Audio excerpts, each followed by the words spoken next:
ধরুন আপনারই একজন কলিগ একটু ইতস্তত করে ম্যানেজারের কাছে এসে দাঁড়ালেন, ঠিক যেমনটা আমরা অনেকেই হয়তো করেছি, তাই না? তার এই সামান্য সংকোচ থেকেই কিন্তু আজকের গল্পের শুরু।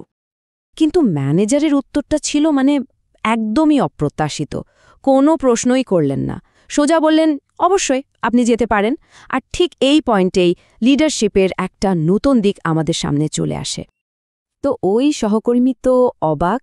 তিনি জিজ্ঞেসই করে বসলেন, আপনি কারণটা জানতেও চাইলেন না? তার এই অবাক হওয়াটাই কিন্তু বলে দেয় যে আমাদের কাজের জায়গায় এই ধরনের আচরণ কতটা বিরল। এটা আসলে আমাদের চিরাচরিত ম্যানেজমেন্ট কালচারেরই একটা ছবি, তাই না? আর ম্যানেজারের উত্তরটা? তিনি বললেন, কারণ জানার কোনো দরকার নেই। আপনাকে এখানে নিয়োগ দেয়া হয়েছে কাজ করার জন্য, আপনার জীবনের প্রত্যেকটা মুহূর্তের হিসেব দেওয়ার জন্য নয়। ভাবা যায়, একজন লিডারের কাজই হলো এই কাজের পরিবেশটা তৈরি করা। দেখুন, ব্যক্তিগত জীবন আর কাজের জীবনকে কিন্তু কখনোই পুরোপুরি আলাদা করা যায় না। এটা একটা বাস্তবতা। আর একজন লিডার যখন তার টিমের এই বাস্তবতাটাকে বোঝেন, সম্মান দেন, তখন কি হয়? তখন কর্মীদের কাজের স্পৃহা স্বাভাবিকভাবেই বেড়ে যায়। একদিকে লিডারের দায়িত্ব হলো বিশ্বাস করা, আর অন্যদিকে কর্মীর দায়িত্ব হলো সেই বিশ্বাসের মর্যাদা রাখা, কাজটা ঠিকভাবে করে দেওয়া। এই সিম্পল ইকুয়েশনটাই কিন্তু একটা অসাধারণ কাজের পরিবেশ তৈরি করে, যা অনেক কোম্পানি বুঝতে পারে না। দেখুন, বিশ্বাস কিন্তু শুধু একটা ফিলিং না, এটা একটা চেইন রিঅ্যাকশন তৈরি করে। কিভাবে?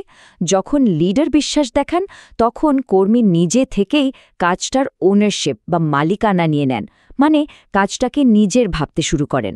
আর এই ওনারশিপ থেকেই কিন্তু আসে সেরা ফলাফলটা। এর পেছনে কিন্তু খুব ইন্টারেস্টিং 3টা সাইকোলজিক্যাল কারণ আছে।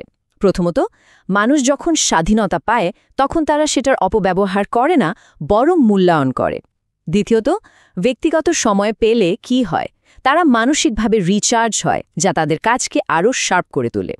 আর সবচেয়ে গুরুত্বপূর্ণ, এই বিশ্বাসটা তাদের মধ্যে একটা ওনারশিপ তৈরি করে, যা অসাধারণ পারফরম্যান্সের আসল ফিউল বা জ্বালানি। পার্থক্যটা কিন্তু একদম পরিষ্কার। ভুল পদ্ধতি কোনটা? মাইক্রো ম্যানেজমেন্ট, ঘন্টার পর ঘন্টা হিসাব করা, ছোট ছোট বিষয়ে পারমিশন নেয়া, ব্যক্তিগত কারণ জানতে চাওয়া। এতে কর্মীদের আত্মবিশ্বাসটাই নষ্ট হয়ে যায়। আর সঠিক পদ্ধতি?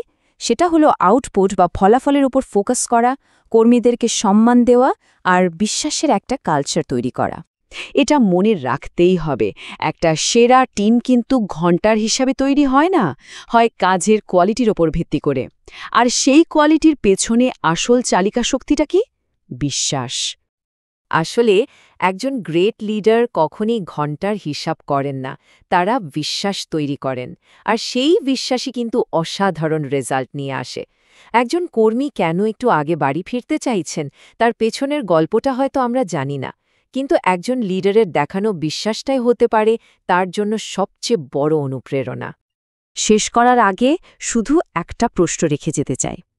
আপনার কর্মপরিবেশে কি বিশ্বাসের সংস্কৃতি আছে, নাকি নিয়ন্ত্রণের?